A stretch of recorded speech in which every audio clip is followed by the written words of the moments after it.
to fire. And to think, oh no, we got our roads to go. Democratic.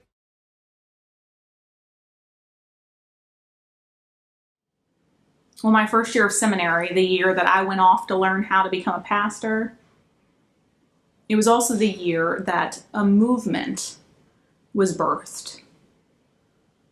For the first 6 months before I went to seminary, protesters had been occupying Wall Street, and they didn't seem to be planning to leave anytime soon. These occupiers on Wall Street, they weren't getting any closer to having their goals met. And so they're digging in their heels and saying they refuse to leave unless change happens on Wall Street. And so by 2012, they'd begun taking donations to see how long they could make it occupying the streets of New York City. And in their words, they refuse to leave until they can tear down the whole wall, until they build a whole new street altogether. And so Occupy Wall Street was dominating the discourse at my seminary. And this is the kind of stuff, y'all. This is the kind of stuff that theologians and pastors, we live for it. I mean, you know our type, right? You know our type. Us overeducated, slightly liberal leaning, a little radical, pastoral type people. Like, we love this kind of stuff. Like, this is the sort of protest that we live for, because we can go stand up in the pulpit and we can add our voice to something that's going on in the world. And we can chastise all those reaping all the rewards of a broken economic system. This is our chance to stand up and to preach and to overturn the system from the pulpit. And so we do what we know to do. We turn to Jesus, which is often a mistake. We open up the Bible, and we're looking for some good prophetic Jesus-y words so we can light into Wall Street. And lo and behold, Jesus has us preach Matthew 25. Like, you heard it right. Jesus in today's text sounds more like a senior manager giving advice to some young hedge fund managers, more like the guy calling all the shots on the trading room floor than he does like a protester hunkered down in the rain. You want to know what the kingdom of God is like? Says Jesus. Well, it's like a wealthy business owner. And this wealthy business owner decides he's going to go away for a little while. And so he diversifies his portfolio. He gives some of it to some junior partners, and he says, here, I want you to watch over these assets while I'm away. And so to his top partner, he gives 10 million. And to his second partner, he gives 5 million. And there's this new guy. We're still not quite sure whether he's going to make it in this business or not, but we'll give him a little, give him $100,000, give him a bone. And he says, watch over this while I'm gone. Watch over this. And then the rich business owner leaves. And immediately the top junior partners, they gamble with the manager's money. After all, it's not their money. He goes away, and the first one, he finds some high risk and yet quickly yielding reward possibilities, and he invests his money in it, and boom, just like that, $10 million turns into $20 million. And then the second junior partner, he follows suit. He finds maybe some offshore resources he can invest in, and he puts all 5 million into it. It pays off. 5 million becomes 10 million, just like that. And then the third partner, Well, he takes his 100 grand and he neatly collects it into a bundle and he sticks it in the company safe. Jesus says that the rich businessman comes back. God begins to look in this story a little bit like pre-President Donald Trump. He calls everyone into the boardroom, and with the spotlight on him, he asks them to show all that they've done. And the first junior partner coughs up the 20 million. I doubled your money. Well done. Well done, good and faithful servant. Come into my presence. The second partner. Well done. Well done, good and faithful servant. Enter into my rest. And then the third one. Well, yeah, I frankly was a little afraid of you. Your hairpiece scares me. And so I took the money you gave me and I played it safe. I put it in the safe. And so here is everything you gave me. You get all your money back. And God in this story lights into him. You idiot. If you had at least put the money in the bank, I would have gotten interest off of it. You're fired. And take whatever you had, your little 100 grand, and give it to the guy with 20 million. At least he knows how to manage funds. And this, says Jesus, this is the kingdom of God. Now, if you're anything like me, and you get a little nervous when Jesus starts sounding like a CEO, might I remind us that this story comes from Matthew's gospel. Matthew, the tax collector. Which is to say that Matthew works on Jerusalem's Wall Street. Matthew made a living pushing numbers around, handling other people's money, taking a little bit off the top for himself. The way that Matthew managed funds was so that he could add more zeros to his bank account. Matthew was about as popular in his day as Trump is now. And yet Matthew has a gospel to tell. As much as we slightly liberal-leaning, overeducated pastors would like for Jesus to just work with, drug addicts and prostitutes and widows and orphans, Jesus is, it seems, willing to work with sinners of all kinds. Not just those who occupy street corners, but also those who occupy corner offices. Jesus, it seems, will work with all sorts of sinners. And it seems to me that Matthew's testimony today is that some of the lessons he learned working on Jerusalem's Wall Street can be employed in the kingdom of God. That his redemption story is saying that God has taken his particular brokenness, manipulating systems towards death. God's taken it and redeemed it so that now he is manipulating for life.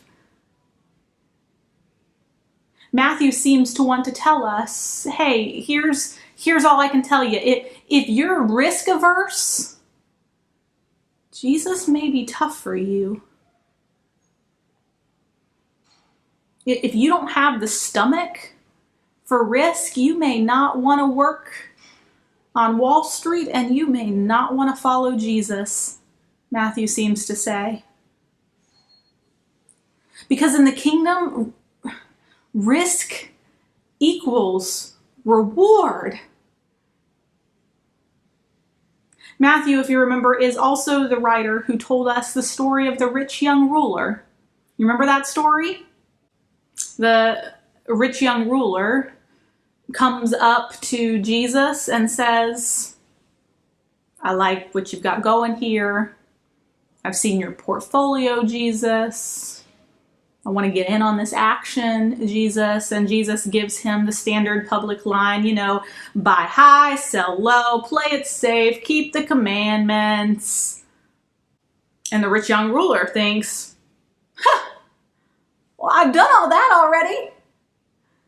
Jesus, how do you think I even got rich in the first place? And then Jesus leans in. It's like he's got some insider tip. He gets real quiet and he says, okay, come here. You want in on this? Liquidate all your assets. Give your money away and come and follow me. And Matthew says the rich young man leaves sad because following Jesus was just too risky for him. Risk equals reward in the kingdom. It is one of the few lessons, friends, that your accountant will tell you that you'll also hear echoed from Jesus, from the kingdom. And Matthew's gospel, the entire gospel, seems to bend over backwards, warning us and inviting us. The warning is this: if you want to play it safe, Jesus probably isn't the one for you to follow. And the invitation is this: that whatever you risk is matched in reward. Enter into my joy, enter into my rest, enter into my presence. Which reminds me of Jim. Jim was one of the wealthiest people in our congregation at the church I served in North Carolina. And Jim had taken over dying companies. That's what he did. And he did it really, really well. He was that guy. I don't know what the name is for that in the business world, but his job was basically to come into a company that was going south. They'd call Jim in and he would go in and he'd turn the company around. He was good at it. And he was paid handsomely for it. We all just kind of knew, it was common knowledge that Jim had money. Well, Jim comes into the church. He shows up at church, and in his words, he says, now that we're getting on in life, we figured we would try this whole Jesus thing out now. Great, come on in, Jim. Jim shows up on Commitment Sunday. Like today at Kingstown. A Sunday just like the one today. And he's gonna check the box. He's gonna tell what he's gonna give to God for the year coming up. And he does, and then he writes in the bottom of his commitment card, I would also like to join the finance team. All right, Jim. And so we have our first finance meeting with Jim on the finance team. And we're doing what churches do, We're going through the budget and we're crunching the numbers. So what do donations look like? All right. Yeah, where are we spending our money? And where can we cut? Where can we cut the money? And we start looking at staff and asking whose hours need to cut back. And then we moved on to the youth and thought, gosh, this program is getting a little bit too big for us, a little too expensive for us. And then we moved on to children's ministry, like where are they buying their construction paper? We are spending way too much on children's supplies. And about halfway through the conversation, Jim finally pipes up. And he says, I'm new to this whole church thing, so forgive me. But usually when I come to a boardroom table and the conversation is more about saving money than it is about building something great, that ship has already started going down. And the only question I usually ask those people sitting around the boardroom table is this company worth risking your life for? Because if it's not, we just all need to go home, friends. And so then Jim poses the question to us around the table. It just honestly doesn't sound like you're willing to risk much here. You're trying to save and you're trying to play it safe. And so my question for you is this church, is this community, and the ministries therein worth risking your life for? Because if it's not, we need to go home, friends.